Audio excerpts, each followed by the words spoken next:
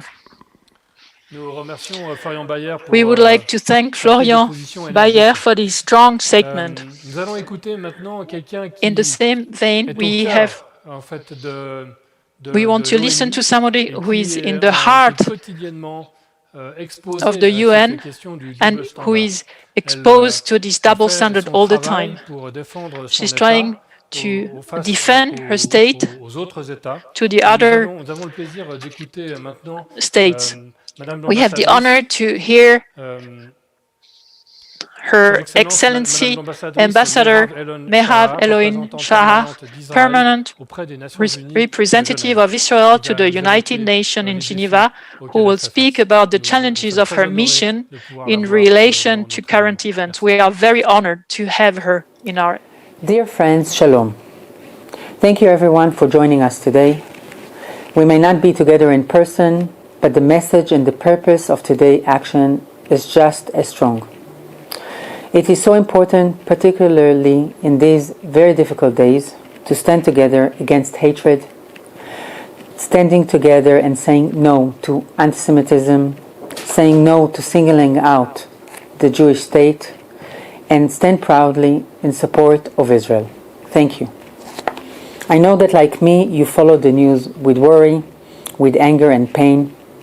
Many of you have families or friends in Israel. The current escalation of violence is unprecedented and unacceptable. In a mere few days, the terrorist organization Hamas has indiscriminately fired more than 2,000 rockets at Israel, at Israelis and Israeli towns. 7 have been killed as of Friday, including Ido Avigal, a 5-year-old child from Sderot. May Ido and all the victims' memory be a blessing. Hamas is committing a double war crime. It is firing rockets at civilians from within densely populated areas in Gaza and firing those rockets against innocent civilians. A double war crime. More of the 2,000 rockets that they have launched, more than 500 rockets have landed in Gaza itself. So not only Hamas is killing Israeli citizens, both Arabs and Jews, it is killing its own people, women and children.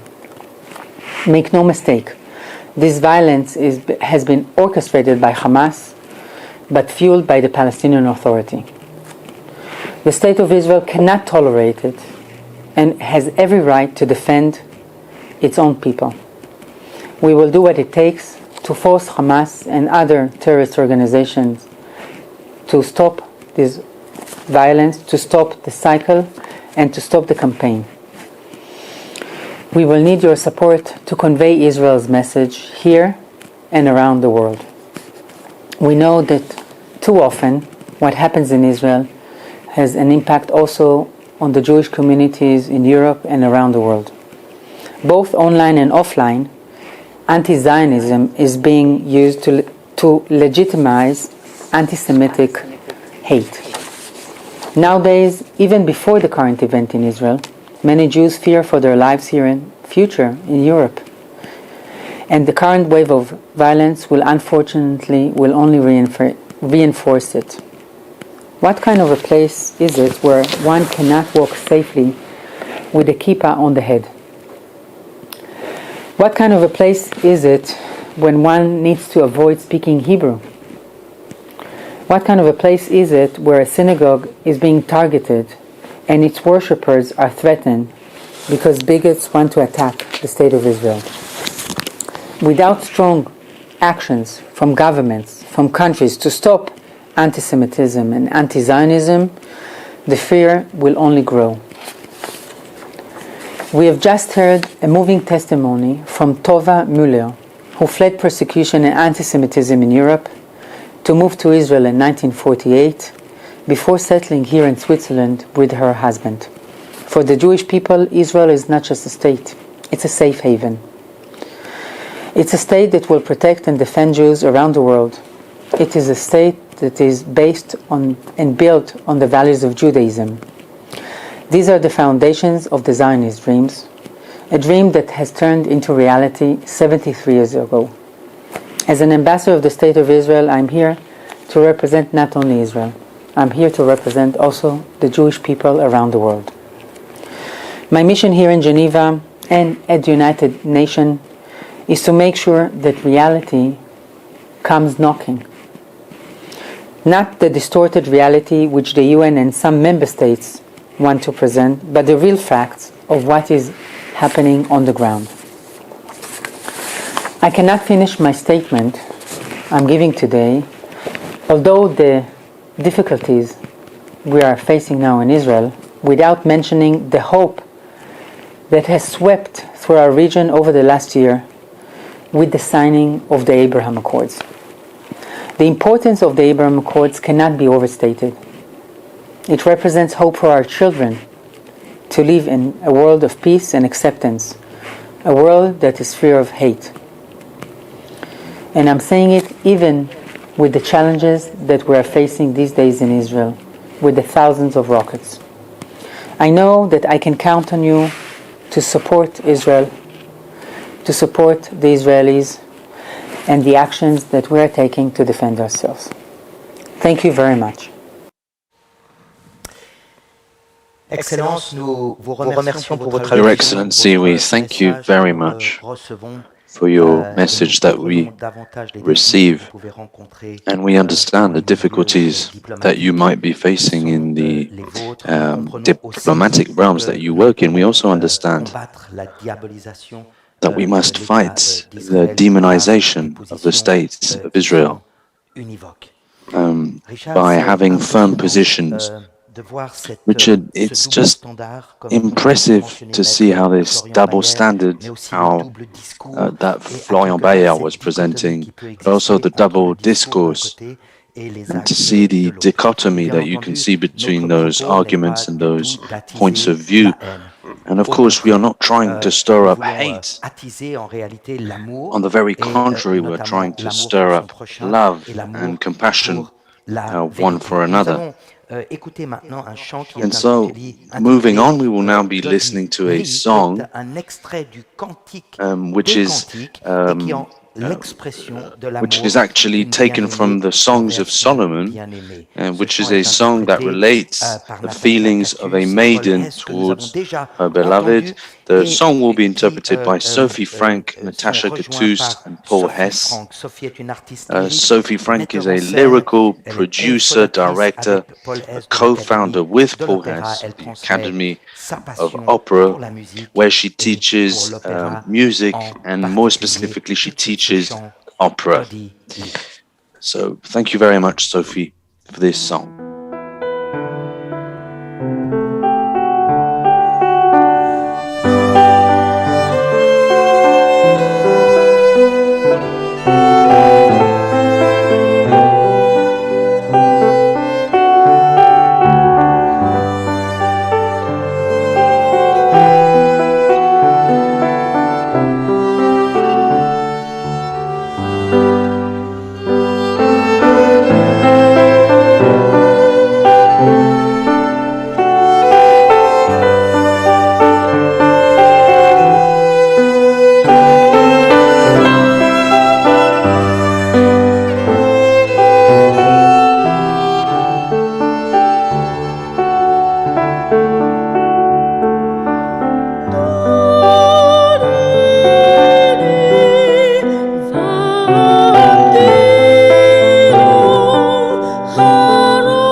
Merci beaucoup notre ensemble pour cette magnifique interprétation. Thank you so much for this wonderful song. Our next speaker is a writer and a researcher. She has devoted her work to establishing living conditions of minorities that are living under Islamic rule. And so she examines the origin and the workings of a phenomenon called dimitude, which is basically minorities living under Islamic rule. She was born in Egypt, she has lived in Egypt, and since the creation of the State of Israel, she was directly affected or impacted by the creation of that state. So we have the great pleasure of welcoming her. And she will briefly share her testimony and also share a little bit about her research. Thank you so much. Thank you so much to Gesheheim for inviting me and allowing me to share some of these memories from my past and to share them with you.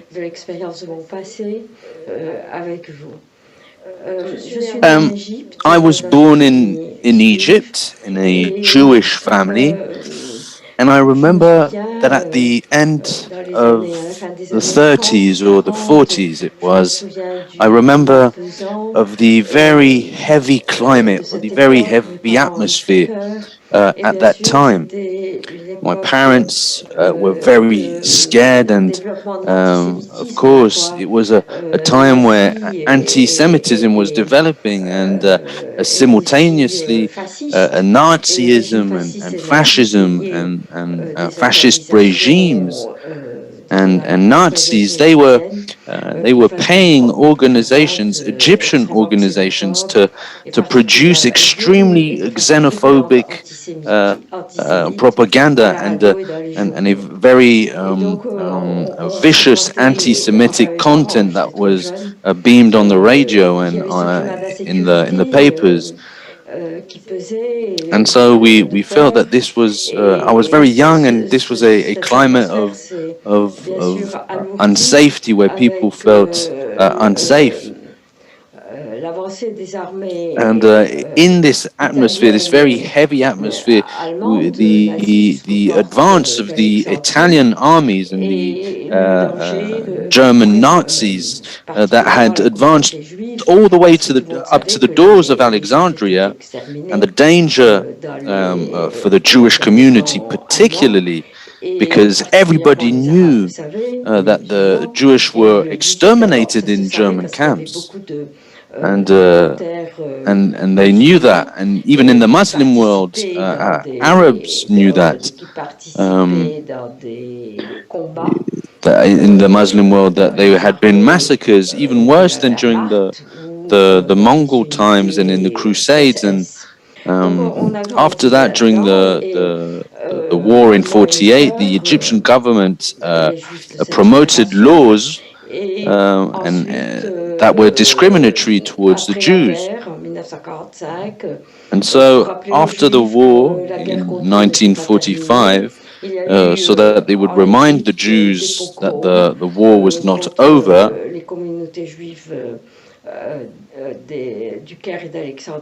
there had been,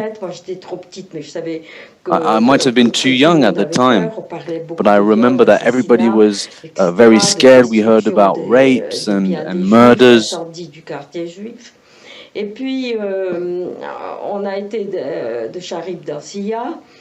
And from Sharik we went to Shia, and the situation was much worse in '47. And so the hope for the restoration of a state of Israel,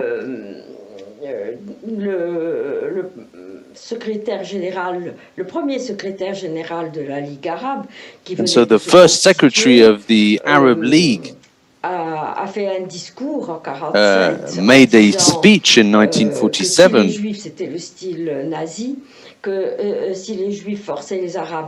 saying that if the Jews would force the Arabs to make war to them, la guerre à l'État, au futur État juif, mais c'était les Juifs qui déclaraient la guerre à l'ensemble du monde musulman.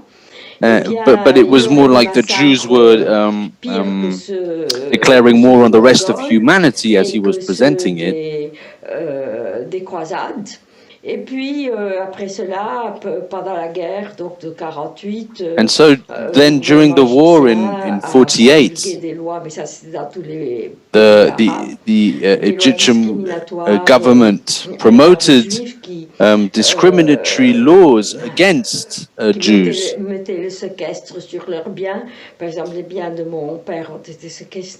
So my father had most of his goods taken away from him. And they also criminalized Zionism. Qui autorisaient de mettre les Juifs à la porte, qui interdisaient certains And so some of these laws authorized people to put Jews in jail and to bar Jewish people from certain professions. And this more or less drove Jews to be more or less separated from their nationalities and stripped from their identities, humiliated, debased, and most of them just usually leaving their places with a single suitcase. And so I joined with this million, I joined myself to these millions of Jews, and I left without any organization, international organization, mentioning anything about this drama, this tragic drama that was happening to us. And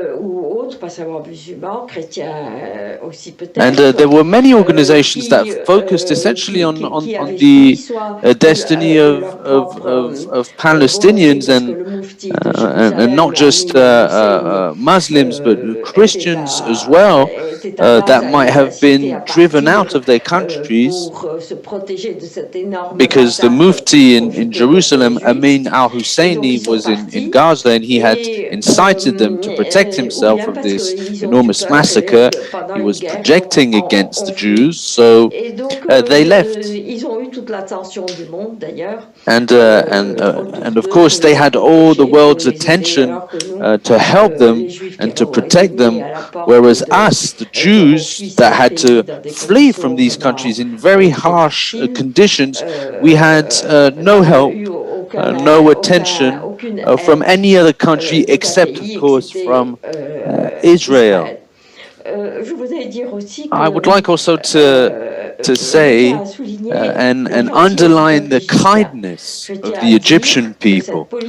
I'd like to say that this policy had been decided by the government and by fanatical elements in the population, mainly the Muslim Brotherhood and other organizations, but there had been there were a lot of Muslims that had tried to help Jewish friends, who even if they didn't know them personally, but a lot of Muslims were trying to help Jews. But finally, now I'd like to speak about the transformation of anti-Semitism into anti-Zionism. So first, I'd like to talk about two types of anti-Judaism. First, there's the Christian anti-Judaism.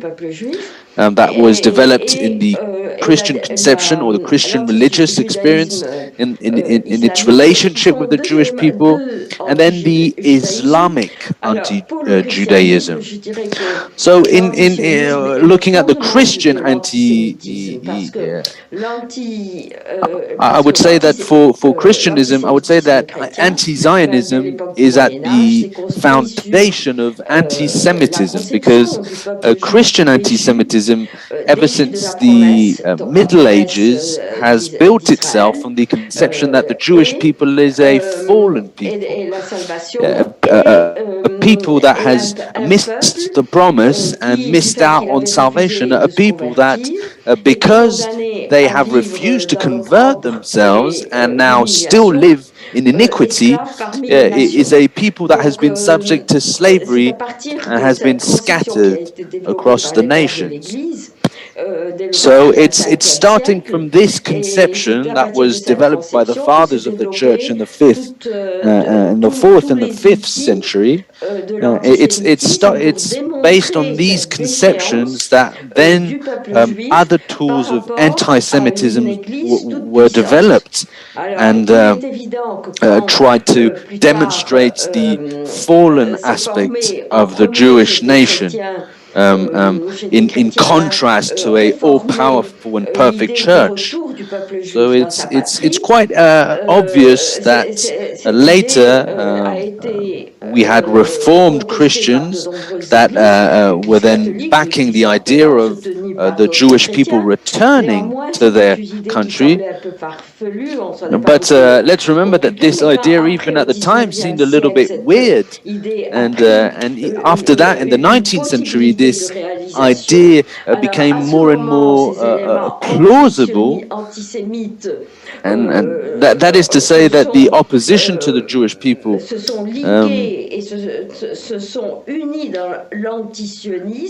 it's at that time that, anti-Semitic elements or movements cooperated between themselves and unified themselves in anti-Zionism, which is to say opposing the return of the Jewish people to their country.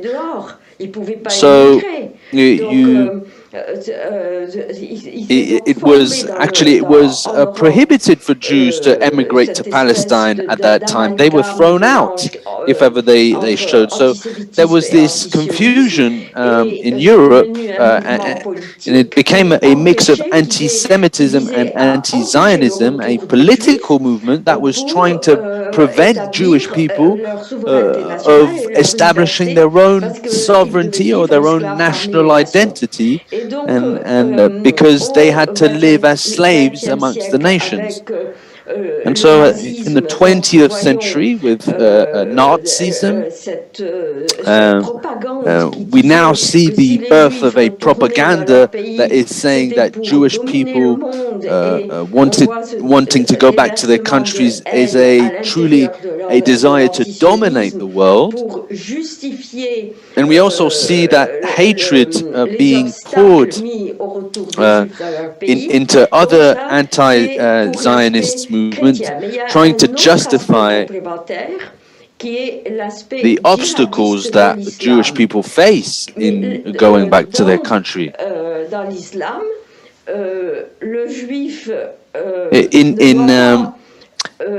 So there's another aspect, which is the jihadist movement, and in Islam, a Jew must not live as a free man, because as the rest of the people on the earth, these people must be submitted to the rule of Islam, and that includes Christians and others. They have to be submitted to Sharia law, unless they wish to be expulsed from the territory.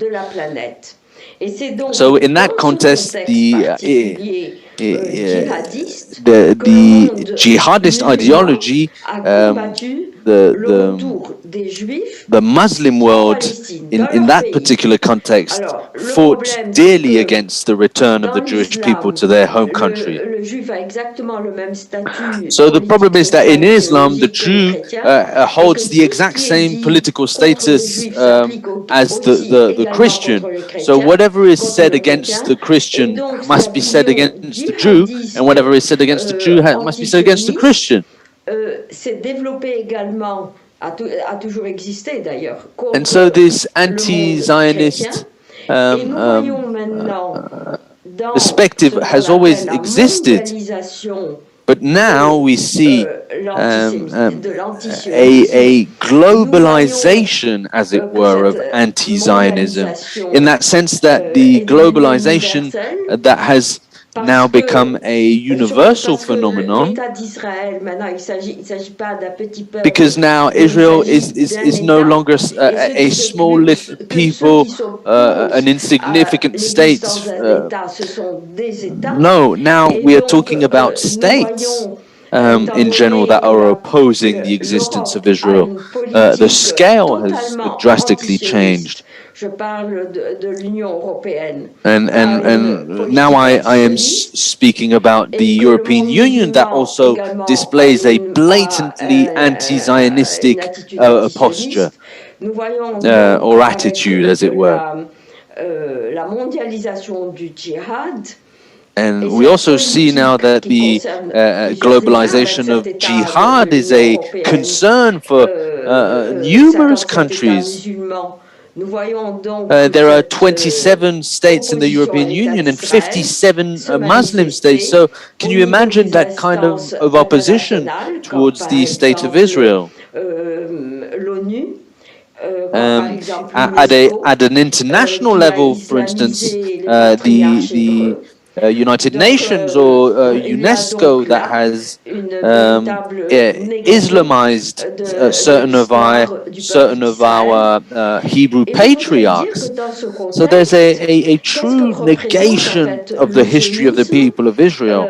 What I'd like to say is that in that context, what does Zionism represent in this context? And the Jewish people is somewhat accustomed to that context, and it has faith, it has strength to face it. But what does Zionism represent?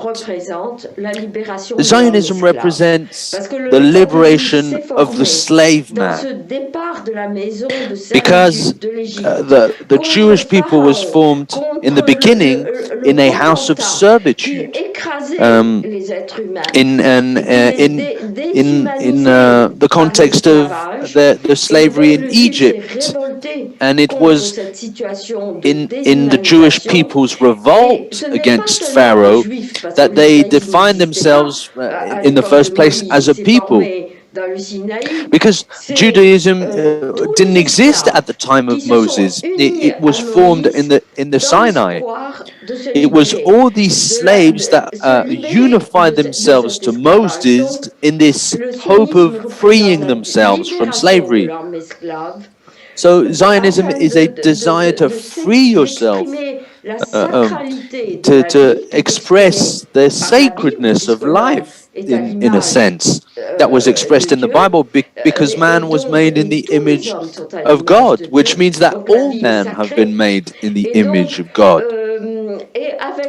And so, if life is sacred, and so with life comes freedom, which is also a consequence of dignity, then that gives responsibility to man for his actions, and he is now faced with his destiny and faced with the choices he must make. So this vision of Zionism sort of participates in this vision that every man seeks for freedom. And this will be my final statement. I would like to end on a positive note, because this summer we saw a miracle. And who was the instrument of this miracle? It was Donald Trump. Trump managed to instill peace between Israel and countries that were considered the most controversial or the most hardly opposed, namely amongst them the Arab Emirates and Saudi Arabia, each of them having their own reasons, and I just think this was wonderful. I think this peace is wonderful, because this is truly a first step towards the rejection of the doctrine of jihad that condemns people who are Muslim, that are not at war with the nation of Israel. This peace between countries that are in Arabia and the Hebrew people, because it is a first step towards what? Moderate Muslims or I don't like saying moderate, let's say more modernist Muslims. They would like to create the modernization of Islam so as to rid it from the heavy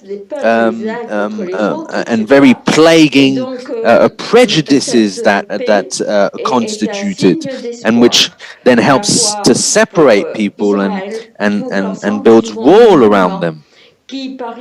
And so this peace is a sign of hope, not just for Israel, but for the rest of the Muslim world, of I hope that we can reject jihad, the will to modernize, to establish peaceful relationship. And so whatever their beliefs might be, I do believe that we will be able to take and progress on this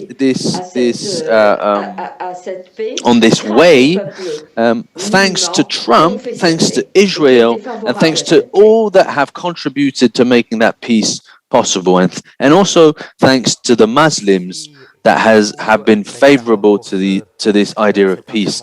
Thank you so much for this intervention. And for opening our eyes to the genesis of that hatred of people against the people of Israel under the pretext of anti-Zionism. We are now arriving towards our final intervention of the Dr. Jacques Gauthier. He is an international lawyer.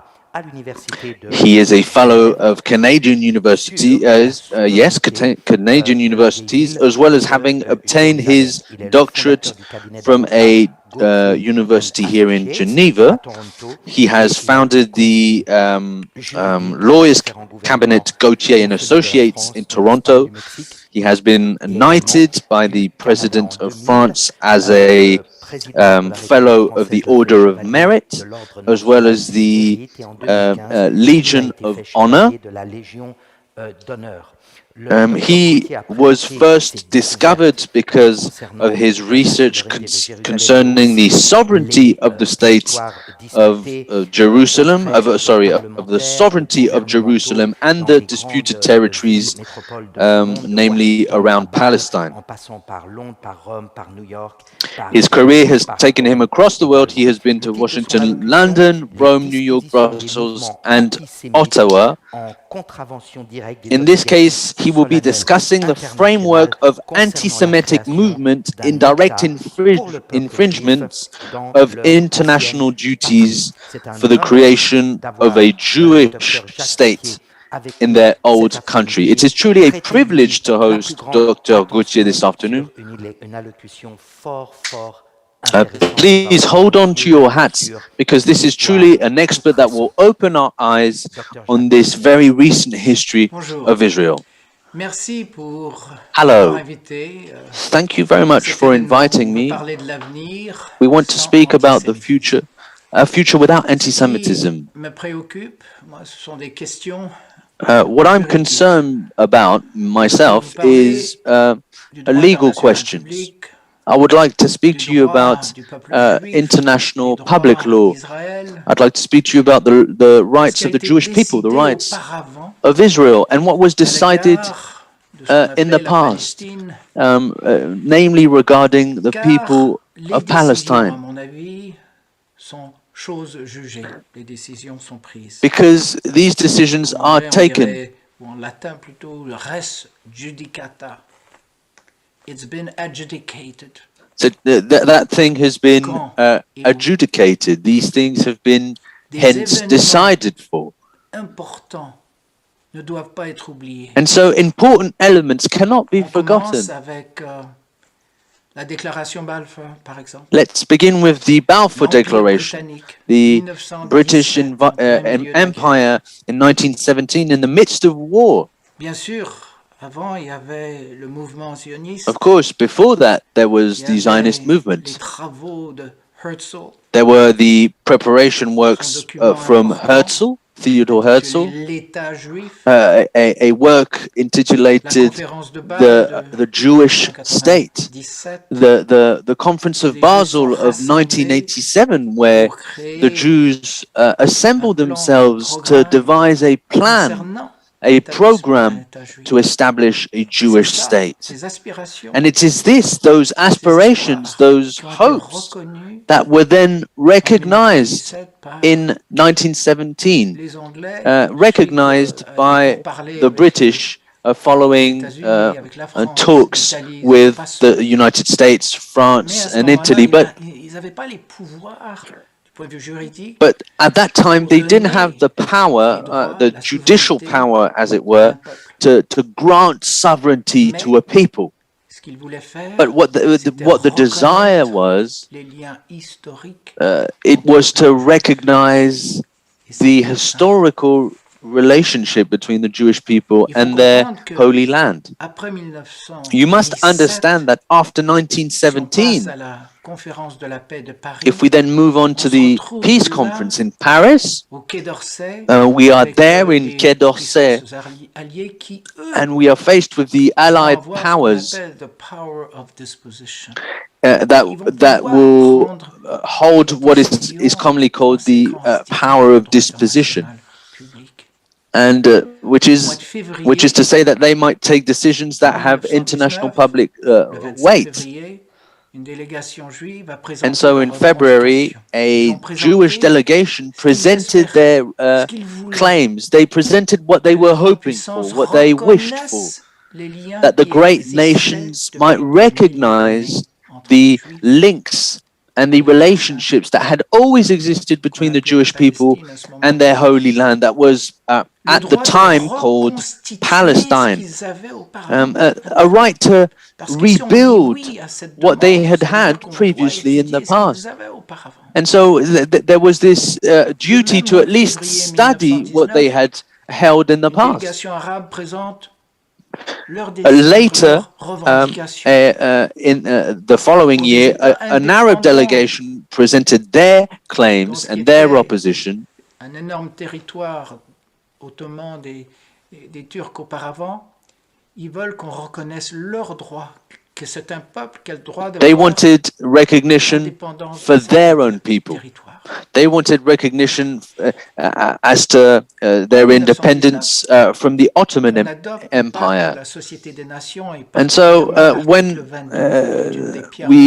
then the Pact of the Society of the Nations was adopted, more specifically the 22nd article, which expressed the desire to create a system where there is a mandate, especially to protect, well, there's a mandate to protect nations, but especially to protect nations that are not ready yet to commit themselves to being a full-fledged state. And this is precisely something that is important for Israel.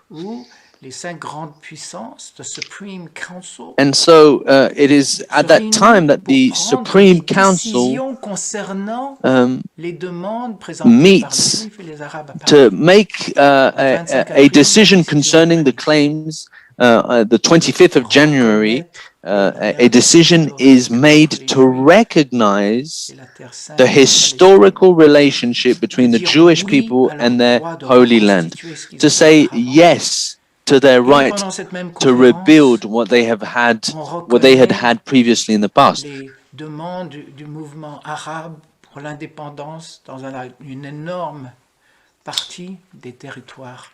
And simultaneously, there is recognition for Arab nations to make their independence known from the Ottoman Empire.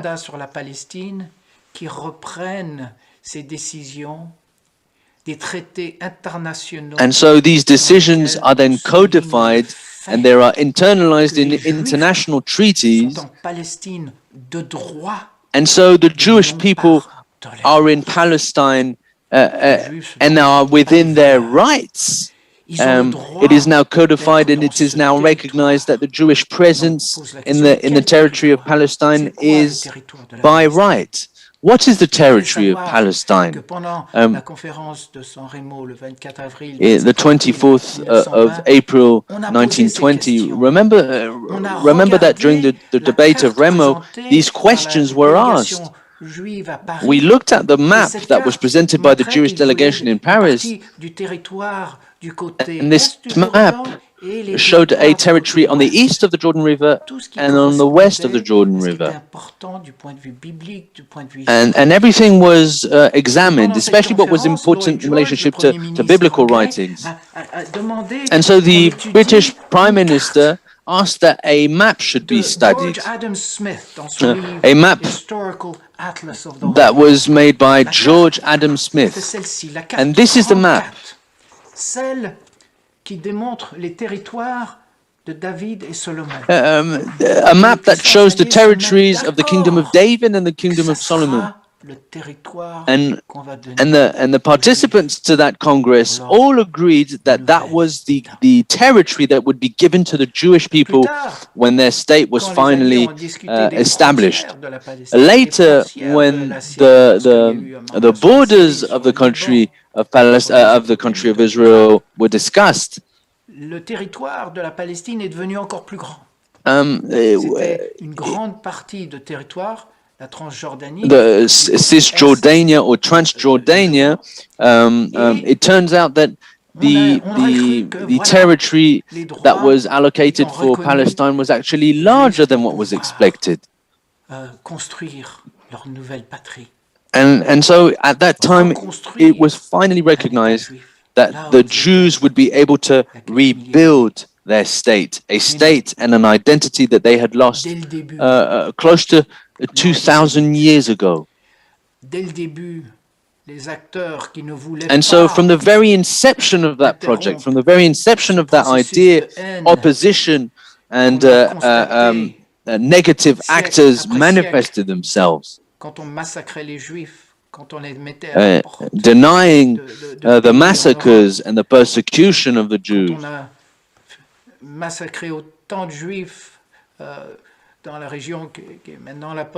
When in a region that is now known as Poland, thousands upon thousands of Jews were massacred, having to flee for the United States, etc. And now these people were finally going to have their rights restored. And so, of course, the hatred of the Europeans and the hatred of the others towards Israel, still trying to prevent, still trying to keep Israel from reaching this sacred objective, which had been given to them and established in international law.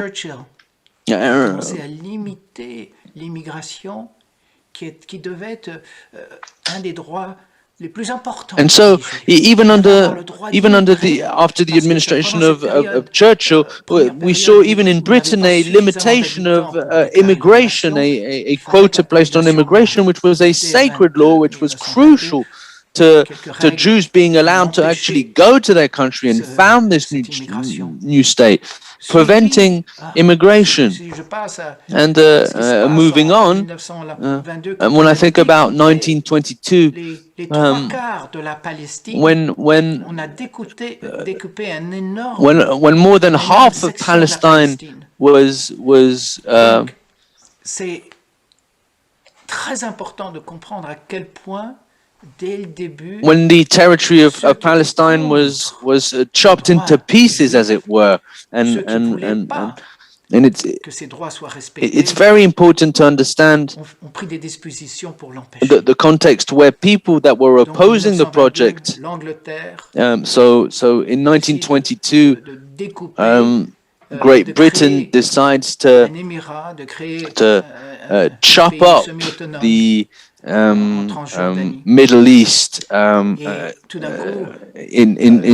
terms of geography. They decide to establish borders and draw up the nations.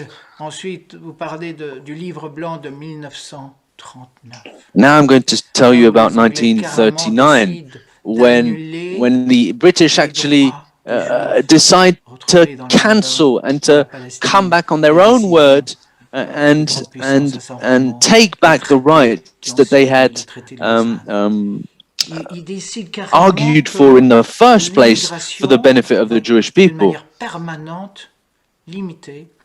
Pour qu'il n'y aura jamais une majorité de Juifs en Palestine, ça va devenir un État arabe avec une majorité arabe. A decision is made to prevent immigration or limit immigration sufficiently so that there would never be a Hebrew majority in the territory of Palestine, effectively making it an Arab state. Être silencieux.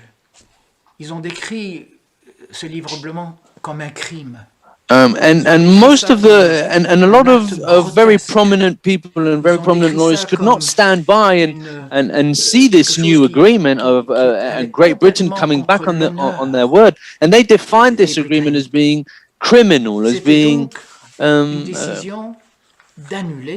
it was basically a decision to cancel the universal and most basic fundamental rights of the Hebrew people. This decision was clearly fueled by anti-Semitism, probably by hatred. Can you imagine? Already in 1939, something already horrible was happening in Europe. And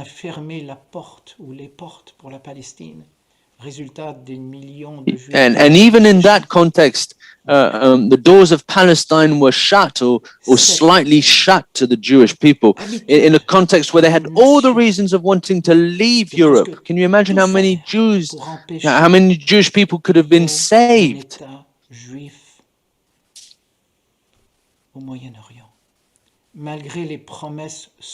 Even though promises had been made that a Jewish state would be established in the Middle East.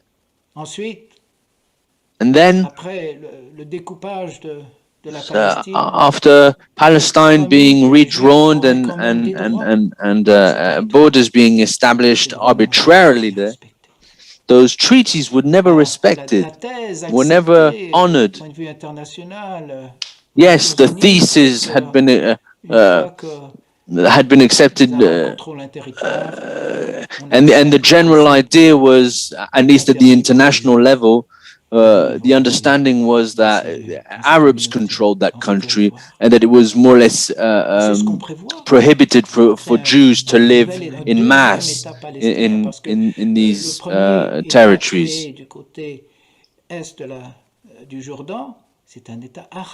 Because the state that was created at the east of the Jordan River was an Arab state. All the literature, all the documents, all the legal treaties surrounding that territory describe it as being an Arab state. So why was now the territory at the right of the Jordan River, or at the left of the Jordan River, sorry, now also being defined as an Arab state?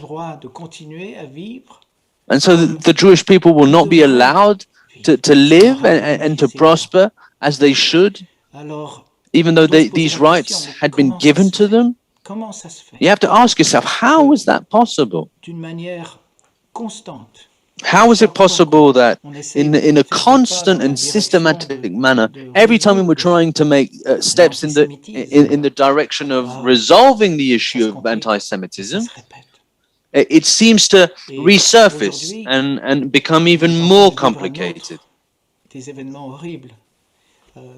And now let me tell you about another terrible thing that happened.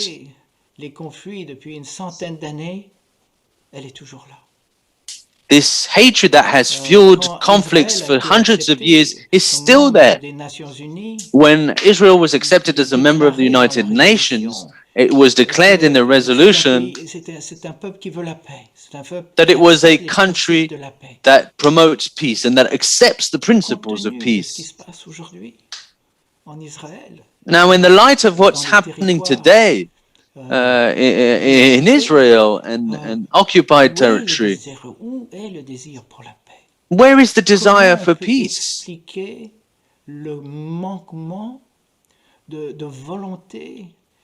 how can we explain this absence of will for peace if it is not rooted in anti-Semitism? It's worrying, to be honest. It's truly, once more, it's that manifestation of something we have seen century after century. The Jews had hoped to find themselves in a corner of the world where they would be finally left alone, as it were, where they would have peace and where they would not be subject to constant attacks. But now, all the rights that have been given to them somehow seem to be taken away, one after the other. People that had promised them peace now offer them conflict. And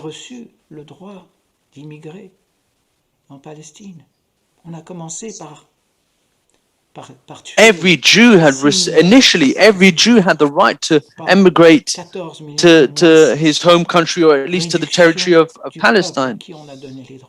And then later, as I explained, a reduction. Immigration is limited.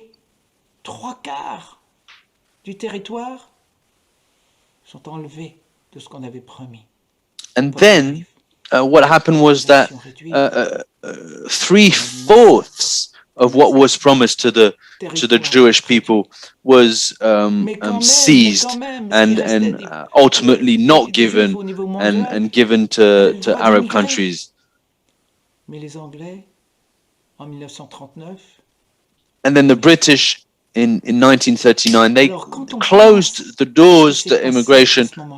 So when you think about all of this, all of what happened, and what has happened ever since 1948-49, Declaration of Independence, the War of Independence, everything that is now commonly called the West Bank is occupied by Arab troops from Cisjordania. And so the right of the Jewish people is taken away. They're unable to visit their holy land. The United Nations distinguish themselves once more with their silence. And now we hear, every week there's a new resolution from the General Assembly, but truly, between 1949 and 1967, when the synagogues were being destroyed in the old town, when Jewish cemeteries were desecrated, atrocious things were done. During that time, terrible silence from the United Nations. I am not Jewish myself. I am just strongly concerned by the rights of the human person, and I am strongly concerned to see that the same principles are not applied when dealing with Jewish suffering than when we are dealing with different sufferings of other nations. What was the reaction to the establishing of when Israel was attacked in 1967? What did the United Nations do to protect the Jews? Every time, nothing was done. And so, this is a situation where we have to ask this question: what can explain this lack of support that, generally speaking, nations are willing to accept that the Jewish people is treated in this manner? Well, there's only one answer: anti-Semitism. And so we must continue to identify violations of rights of the Jewish people. We must underline violations of the rights of the people of Israel, because otherwise we will not have peace. it can only contribute to conflicts and more conflicts like the ones that we are witnessing today, very sadly. Thank you. Merci, Dr. Gauthier, pour cette intervention. Thank you, Dr. Gauthier, for this intervention that was essential, because it reminds us that the international law doesn't start in 1967, but there is a whole prehistory of the foundation of the state of Israel, and that is very often forgotten. And I very rarely hear it mentioned in the papers. And we are coming to a close of this event. The objective that we had fixed for ourselves was to determine if anti-Zionism is anti-Semitism.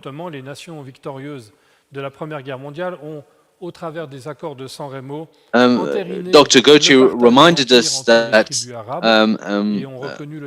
the International Accords of San Remo had explained the demarcation of the empire between the Arab tribes and recognizes the ancestral link of the Jewish people with their homeland. The testimony of Mrs. Muller reminds us of what the Jewish people had lived through. And then through the testimony of Baier, we understood the proclamation of independence. The Jews everywhere in the Arab world had paid a high price and might have even paid with their lives to establish a Jewish state. We have heard how some Arab governments had allied themselves to the Nazis. And so we can admit that anti-Zionism is a child of anti-Semitism. It is impossible to dissociate one from the other.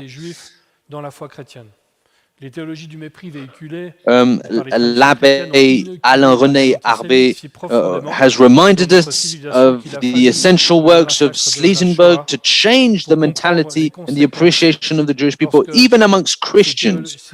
The Shoah, the dreadful Shoah genocide, is a consequence of theologies of despise that was very often perpetrated by Christian traditions. And so thank you so much to Her Excellency as well, through which we heard about what is going on at the moment in Gaza and the hatred. Just like Baier was explaining to us, this is just another face of anti-Semitism. The history is repeating itself. Excuse me. Master Baier has pulled us and urged us to mobilize ourselves and not to have any double standards, to have firm positions.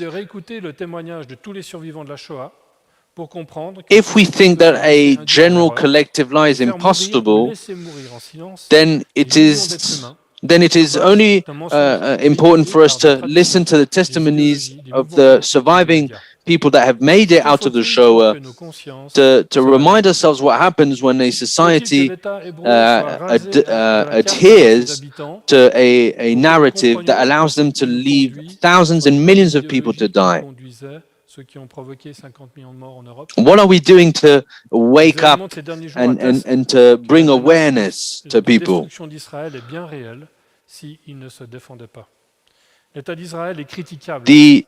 The state of Israel is criticizable, of course, but that doesn't justify armed aggression. Baier has reminded us that Zionism is the aspiration of a people towards liberty and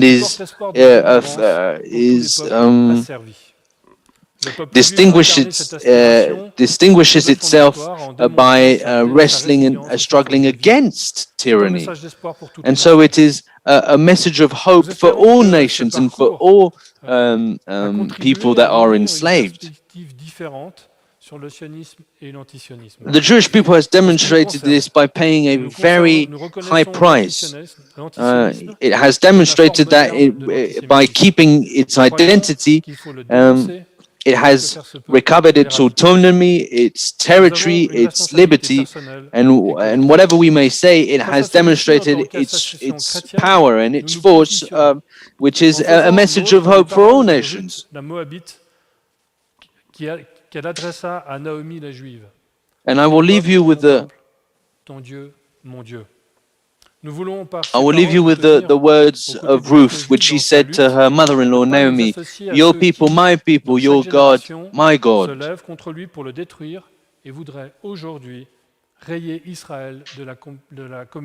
And today there are people that would desire to destroy and erase Israel from the international community.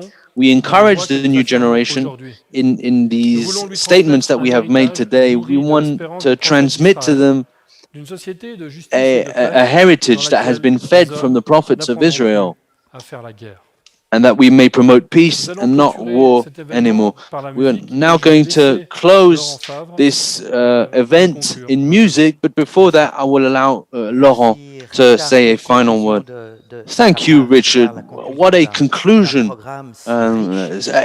Such a dense, such a rich program. And if you'd like to revisit, or if you'd like to hear some of the stuff once more, we will make it available. But not just today's program, but the program that we had on the 18th of April earlier this year. And so it is my responsibility to make due with giving thanks to the appropriate people. I'd like to thank all the people of Gesher. Thank you for covering and handling logistics on this wonderfully held event. We're talking about people at the direction, people that were helping with the webcast. And this is only possible through people that have made sacrifices. And so we are very, very grateful for this. We also like to thank our speakers that just brought such a poignant and first-class interventions. We'd like to thank our artists, whether it be in the musicians, the singers, the violinists. You blessed us, is the truth. You truly blessed us this. And we also thank the people that made this place available to us, that we may host this in this lovely venue. And as we say in English, last but not least, we want to thank our technicians. In this 21st century, we better be thankful to our technicians, because, let's be honest, it is truly them that are holding the knife by its handle, as we say in French. But I mean, they're the ones that are holding the keys to the system. And let us so end this wonderful time that we've spent together with a song called Yom HaShoah. A song that was composed by Anne Sense, which honors the survivors of the Second World War. And it is with this, it is a message of hope, mainly. Hope in the future, because we are persuaded that things can change, not only that they can change, but that they must change. And so we'd like, once again, finally, to thank you for your commitment, for your participation in this afternoon's event. Our prayer and our desire is that what you've heard, this message, might be inscribed in your heart and in the heart of all the people that have listened to it, and that we may see the fruits of it, the fruits of hope, the fruits of justice, the fruits of truth, and the fruits of love that we also desperately need. Thank you. And now the song, Elijah, Elijah.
Amen.